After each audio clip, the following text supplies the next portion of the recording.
बिस्मिल्लाहिर्रहमानिर्रहीम रब्बि इश्रह ली सदरी व यस्सिर ली अमरी वहलुल उक़दतम मिन लिसानी यफ़क़हू क़ौली। अस्सलामु अलैकुम व रहमतुल्लाहि व बरकातुहू। डियर व्यूअर्स, उम्मीद करता हूँ आप खैरियत से होंगे। कोड ऑफ सिविल प्रोसीजर के इस लेक्चर की सीरीज़ में आज आपसे डिस्कस करूँगा सेक्शन 47 से लेकर सेक्शन 36 से लेकर 47 तक आपसे इंशाल्लाह तआला अज़ीज़ आज के इस लेक्चर में मैं आपसे डिस्कस करूँगा। और ये जो आज का लेक्चर है ये चूँकि एग्जीक्यूशन पटिशन के मुतल्लिक़ा है, एग्जीक्यूशन पटिशन के हवाले से एक मुख्तसर सा ओवरव्यू आपसे डिस्कस करना चाहता हूँ कि जब भी कोई अदालत कोई फ़ैसला करती है, जजमेंट या डिक्री पास करती है, तो फिर उसके बाद जो अमल होता है या उसके बाद जो सबसे अहम मरहला ये होता है कि उस अदालती फ़ैसले के ऊपर अमल कैसे होना है। ये जो अमल दरामद के लिए दरख्वास्त दी जाती है, उस जजमेंट और डिक्री के ऊपर अमल दरामद के लिए जो एक मिसलेनियस एप्लीकेशन जो मुतफर्रक दरख्वास्त कोर्ट के अंदर दायर की जाती है, इस दरख्वास्त को हम इजरा डिग्री कहते हैं उर्दू में, और अंग्रेज़ी में इसको कहते हैं एग्जीक्यूशन पटिशन। इस एग्जीक्यूशन पटिशन के मुतल्लिक़ा ये जो आज की सेक्शन 36 से लेकर 46 तक ये 10 सेक्शंस जो मैं आज के इस लेक्चर के अंदर मुख्तसर डिस्कशन करूँगा, वो एग्जीक्यूशन पटिशन के मुतल्लिक़ा हैं और बड़ा इम्पॉर्टेंट लेक्चर है ये। सेक्शन 36 क्या कहती है? एप्लीकेशन टू ऑर्डर, यानी सिंपल बात इसके अंदर क्या कहता है कि एप्लीकेशन टू ऑर्डर यानी कोई भी अदालत जब कोई हुक्म पास करती है, जब कोई ऑर्डर पास करती है, जब कोई जजमेंट पास करती है, जब कोई डिक्री पास करती है,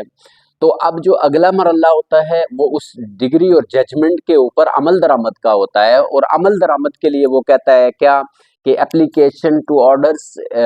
और आगे क्या कहता है कि क्या करना पड़ता है, be deemed to apply to the execution of orders. तो ऐसे ऑर्डर्स, ऐसी जजमेंट और ऐसी डिक्री पे अमल दरामद के लिए एक दरख्वास्त देनी पड़ती है, और उस दरख्वास्त को हम क्या कहते हैं, इजरा डिग्री, उस दरख्वास्त को कहते हैं हम एग्जीक्यूशन पटिशन। तो ये 36 क्या कहता है, सिंपल इस सेक्शन 36 सीपीसी के सिंपल ये बात कहती है कि किसी भी कोर्ट की जजमेंट डिक्री पे अमल दरामद के लिए, किसी भी जो इंटरम ऑर्डर है उस पे अमल दरामद के लिए आपको एक दरख्वास्त देनी पड़ती है। तब जाके वो कोर्ट उस दरख्वास्त की बुनियाद पे अपने उस जजमेंट के ऊपर, अपनी उस डिग्री के ऊपर, अपने उस इंटरम ऑर्डर्स के ऊपर अमल दरामद करता है। इंटरम ऑर्डर्स के ऊपर तो एटलीस्ट एग्जीक्यूशन पटिशन नहीं दी जाती, लेकिन जो भी फाइनलाइज्ड ऑर्डर होता है उसके ऊपर एग्जीक्यूशन पटिशन दायर की जाती है और अदालत उसके ऊपर अमल दरामद करवाती है। आगे सेक्शन 37 के definition of court which passed a decree कहते हैं कि definition of court which passed a decree कि जो कोर्ट डिक्री को या जजमेंट को पास करता है, बुनियादी तौर पे उसकी वो कहता है कि उसकी डेफिनेशन क्या है कि the expression court which passed a decree or words that affect shall in relation to the execution of decree unless there is anything repugnant in the subject or contest be deemed to include where a decree to be executed has been passed in the exercise of the appellate jurisdiction the court of first instance। यानी मुख्तसर बात यह है कि वो ये कहता है इस सेक्शन के अंदर कि जो कोर्ट जजमेंट या डिक्री पास करता है वही कोर्ट जो होता है फर्स्ट इंस्टेंस में उसके ऊपर अमल दरामद करवाएगा अनटिल कि किसी एपलेट फोरम के ऊपर उस जजमेंट और डिक्री के खिलाफ कोई अपील ज़ेरे कार ना हो, कि उस ऑर्डर को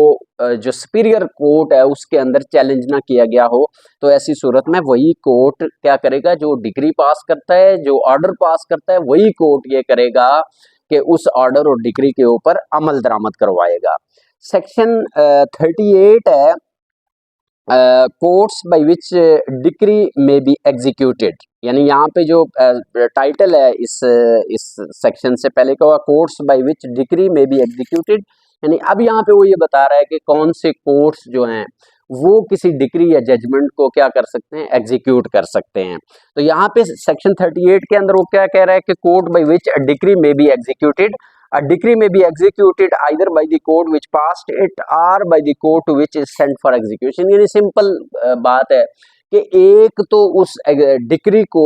एग्जीक्यूट कौन कर सकता है, वही कोर्ट कर सकता है जिसने वो डिक्री पास की होती है, और दूसरा वो कोर्ट उसकी एग्जीक्यूशन कर सकता है कि जिस कोर्ट के अंदर उस डिक्री को एग्जीक्यूट होने के लिए सेंड किया जाता है, भेजा जाता है, ट्रांसफर की जाती है वो degree for the purpose of execution, तो वो कोर्ट भी उसके ऊपर क्या कर सकता है, एग्जीक्यूट कर सकता है उस डिग्री को। ये सेक्शन 38 कहता है। और सेक्शन 39 क्या है, ट्रांसफर ऑफ डिग्री। अब ट्रांसफर ऑफ डिग्री क्या है कि इसकी एक एग्जांपल से मैं बिल्कुल बात क्लियर कर दूंगा। सेक्शन 39 वो ये कहता है कि ट्रांसफर ऑफ डिग्री को ट्रांसफर भी किया जा सकता है। किस सूरत में ट्रांसफर किया जा सकता है, ये बहुत इंपॉर्टेंट है कि फॉर एग्जांपल जो जजमेंट डेटर है वो रिजाइड करता है, जो डिग्री पास की जिस कोर्ट ने, उसकी टेरिटोरियल जुरिस्डिक्शन के अंदर वो रिजाइड नहीं कर रहा, बल्कि किसी दूसरी कोर्ट की टेरिटोरियल जुरिस्डिक्शन के अंदर रिजाइड कर रहा है। उसकी जो प्रॉपर्टी है, चाहे वो मूवेबल है चाहे वो इमूवेबल प्रॉपर्टी है, वो सारी की सारी कहाँ पे सिचुएट करती है, जहाँ पे यानी जजमेंट डेटर रिजाइड कर रहा है वो, और वो रिजाइड कर रहा है किसी दूसरी अदालत की इख्तियार जो हुदूद है उसके अंदर रिजाइड कर रहा है। तो ऐसी सूरत में जिस अदालत ने वो डिक्री पास की होती है, वो for the purpose of execution of that decree वो करेगी ट्रांसफर उस डिग्री को उस कोर्ट के अंदर जहां पे जजमेंट डेटर रिजाइड कर रहा है, जहां पे उसकी मूवेबल या इमूवेबल प्रॉपर्टी है, जहां पे उसका बिजनेस है, उस कोर्ट के अंदर वो डिग्री ट्रांसफर करेगी ताकि इजीली वो एग्जीक्यूट हो सके। और वो कोर्ट आगे फर्दर जो इसकी सेक्शंस आ रही हैं उसके अंदर भी है, लेकिन मैं एक एडवांस आपको बता दूं कि जब डिक्री ट्रांसफर की जाती है और वो जो कोर्ट जिसके पास वो डिक्री ट्रांसफर की जाती है for the purpose of execution, वो उसकी जब सेटिस्फेक्शन हो जाती है, उसकी अमाउंट पेएबल हो जाती है या उसका मकसद पूरा हो जाता है, तो वो वापस ट्रांसफर की जाती है, यानी जिसको कहते हैं तकमील के बाद वो वापस उसी कोर्ट को ट्रांसफर की जाती है, वापस भेजी जाती है जिसने इब्तदाई तौर पे for the purpose of execution वो डिक्री भेजी होती है किसी दूसरी कोर्ट को। ठीक है जी, ये है आपकी सेक्शन 39। और सेक्शन आपकी 40 है transfer of decree to the court in another province. एक तो सेक्शन 39 क्या है, अनदर कोर्ट, यानी एक ही प्रोविंस के अंदर किसी दूसरी कोर्ट में डिक्री को ट्रांसफर करना। और यहाँ पे सेक्शन 40 में वो क्या कहता है, किसी दूसरे प्रोविंस के अंदर उसको अगर ट्रांसफर करना मकसूद हो तो ऐसी सूरत में क्या करते हैं, कहता है कि when a decree is sent for the execution in another province, it shall be sent to such a court and executed in such a manner as may be prescribed by rules in force in that province। अच्छा, यहाँ पे ये कहता है कि decree अगर दूसरे province के अंदर भेजी जाती है for the purpose of execution, तो वो फिर उस लॉ के मुताबिक, जो उस सूबे का लॉ होगा एग्जीक्यूशन पटिशन का, उसके मुताबिक, जनरली पाकिस्तान के अंदर तो एक ही लॉ चलता है जो कोड ऑफ सिविल प्रोसीजर है, उसके मुताबिक एग्जीक्यूशन होती है। लेकिन अगर कहीं पे मतलब थोड़ा बहुत कहीं पे तरमीम मौजूद भी है, तो वो अपने उस लॉ के मुताबिक क्या करेगा, उस डिक्री को एग्जीक्यूट करेगा दूसरे सूबे जिसमें भेजी जाती है वो। अब कैसे भेजी जाती है, जराए कौन से होते हैं, किसके थ्रू भेजी जाती है, ये बड़ा इंपॉर्टेंट क्वेश्चन है। इस पे भी आगे मतलब आएगी बात, और मैं इसको भी साथ साथ डिस्कस करता रहूंगा। तो क्या करता है कि उस सूबे को वो भेजी जाती है डिक्री, और वो जो मुतलका कोर्ट होता है उस सूबे का, वो जो कॉम्पिटेंट कोर्ट होता है जिसके पास जुरिस्डिक्शन मौजूद होती है, वो उसको क्या करता है, एग्जीक्यूट करता है। अच्छा, आगे सेक्शन 41 क्या कहता है कि result of execution proceeding to be certified. ये बहुत इंपॉर्टेंट है। यहाँ पे ये कहता है सेक्शन 41 में कि जो रिजल्ट होता है एग्जीक्यूशन पटिशन का,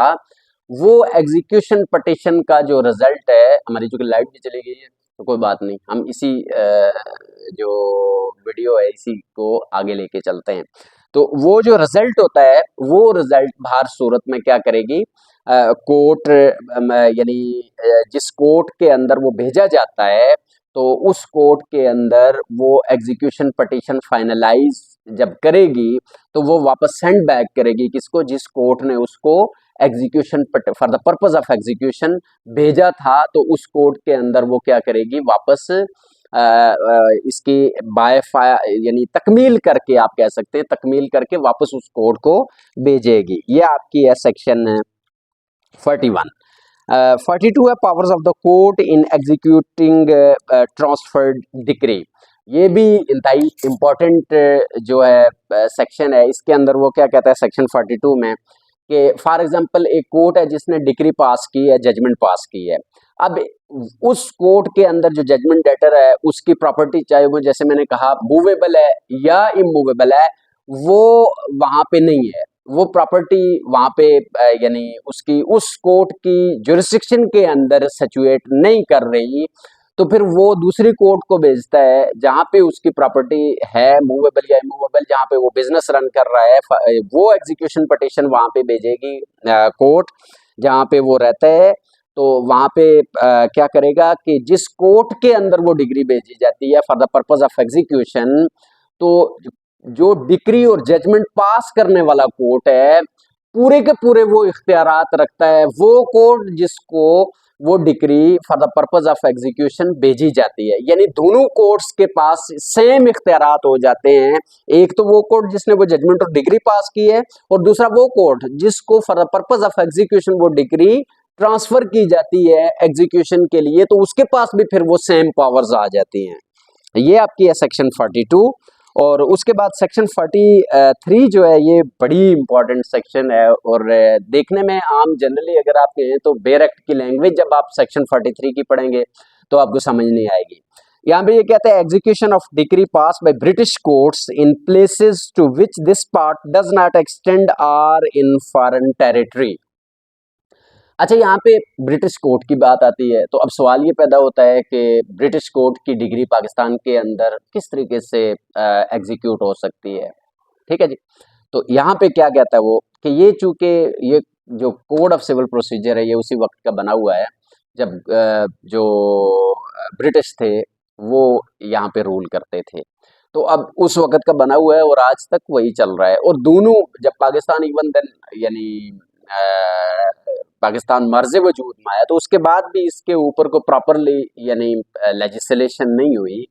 ठीक है, लेकिन फिर भी म्यूचुअली चल रहा है, यानी एक पढ़ने की हद तक ही चल रहा है लेकिन चल रहा है। ऐसा प्रैक्टिकली होता नहीं है कि फॉरेन कोर्ट्स की डिग्री को पाकिस्तान के अंदर आके प्रैक्टिकली कभी कोई मैंने एग्जाम्पल नहीं देखी, लेकिन पढ़ने की हद तक है तो हम इसको डिस्कस कर लेते हैं। कहता ये है कि रेसिप्रोकल इफेक्ट होता है। रेसिप्रोकल इफेक्ट क्या होता है कि अगर ब्रिटिश कोर्ट की कोई डिग्री पाकिस्तानी किसी शहरी के खिलाफ है और वो पाकिस्तान के अंदर रिजाइड कर रहा है, उसकी प्रॉपर्टी सिचुएट कर रही है पाकिस्तान के अंदर, तो फिर क्या करेगा वो कोर्ट, वो जो ब्रिटिश कोर्ट है वो उस डिग्री को for the purpose of execution Pakistan के अंदर भेजेगा, और पाकिस्तान के अंदर जो कॉम्पिटेंट कोर्ट है जिसके अंदर जजमेंट डेटर रिजाइड कर रहा है वहां पे वो डिग्री क्या होगी, एग्जीक्यूट होगी। और इसी तरीके से पाकिस्तान की अगर कोई कोर्ट डिग्री पास करती है और जजमेंट डेटर जो ब्रिटिश का सिटीजन है, ठीक है, बरतानिया का शहरी है, तो ऐसी सूरत में वो यहाँ से डिग्री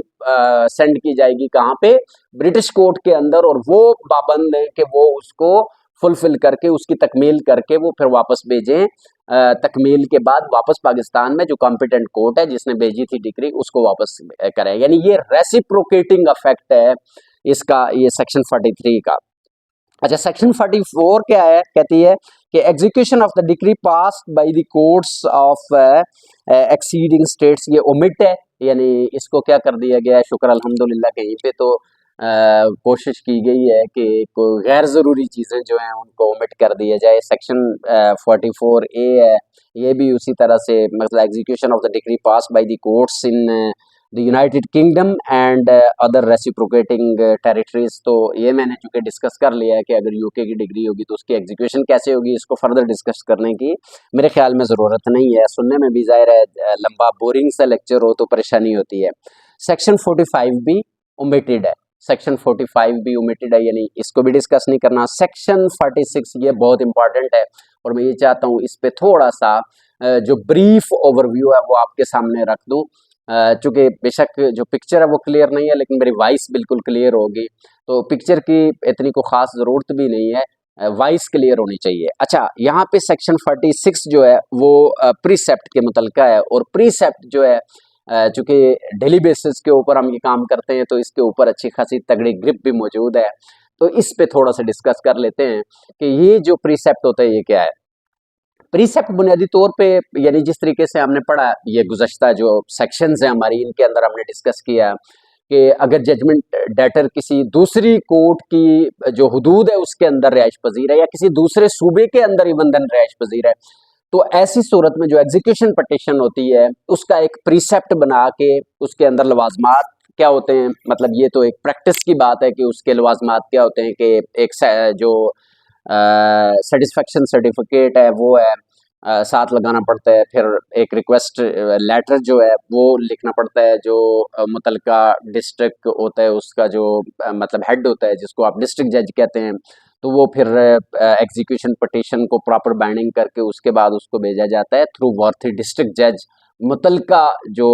दूसरा डिस्ट्रिक्ट होता है उसकी जो कोर्ट होती है उसको भेजा जाता है, लेकिन उस मुतलका डिस्ट्रिक्ट जज के थ्रू भेजा जाता है वो प्रीसेप्ट। और वो प्रीसेप्ट बुनियादी तौर पे होती मिसल वही है, मिसल मुकदमा वही होती है, सूट वही होता है, दरख्वास्त वही होती है, सिर्फ उसके ऊपर ये जो 2 3 4 लेटर्स लगते हैं जिसमें सेटिस्फेक्शन लेटर है, जिसमें जो डिस्ट्रिक्ट जज का एक मकतूब जो मुतलका कोर्ट है वो लिखता है अपने डिस्ट्रिक्ट जज को कि इस बुनियाद के ऊपर ये डिक्री यहाँ पे एग्जीक्यूट नहीं हो सकती, चूंकि जो जजमेंट लेटर है वो किसी दूसरे जिले का रिहायशी है, तो कॉम्पिटेंट कोर्ट वो है, चूंकि उसकी प्रॉपर्टी चाहे वो मूवेबल है या इमूवेबल है वो वहां पे सिचुएट कर रही है, तो वहां पे इजीली इसको एग्जीक्यूट किया जा सकता है। तो इस सूरत हाल में क्या करता है कि वो जो दूसरे जिले की मतलब कॉम्पिटेंट कोर्ट होती है उसके डिस्ट्रिक्ट जज के थ्रू उस कॉम्पिटेंट कोर्ट को वो जो सूट होता है, वो जो फाइल होती है, वो मिसल मुकदमा होती है, वो ट्रांसफर की जाती है और वो फिर उसको एग्जीक्यूट करके उसकी मुकम्मल तौर पे उस फैसले के पे अमल दरामद करवा के, अगर पेमेंट के मुतलका है तो पेमेंट करवा के, या जो भी उसकी मंशा है, जो भी उसकी रूह है उसके मुताबिक उस पर अमल दरामद करवा के फिर वो वापस भेजी जाती है। वो मिसल मुकदमा कहाँ पे, वो वापस भेजी जाती है उस इनिशियल कोर्ट के, वो जो फर्स्ट कोर्ट होता है जिसने वो डिग्री पास की होती है उसके पास वो भेजी जाती है वापस रिकॉर्ड के लिए कि ये चूंकि आपने एग्जीक्यूशन के लिए भेजा था, इसकी एग्जीक्यूशन अब कंप्लीट हो गई है, तो ये आपका मुकदमा था, ये आपको वापस हम अरसाल कर रहे हैं आफ्टर कंप्लीशन ऑफ एग्जीक्यूशन। ये हमारी जो प्रीसेप्ट होता है वो होता है। उम्मीद है आज के इस लेक्चर में यकीनन एक जो सिंपल कॉन्सेप्ट है वो आपको समझ आया होगा। आपके फीडबैक का इंतजार रहेगा। बहुत बहुत शुक्रिया। Thank you very much.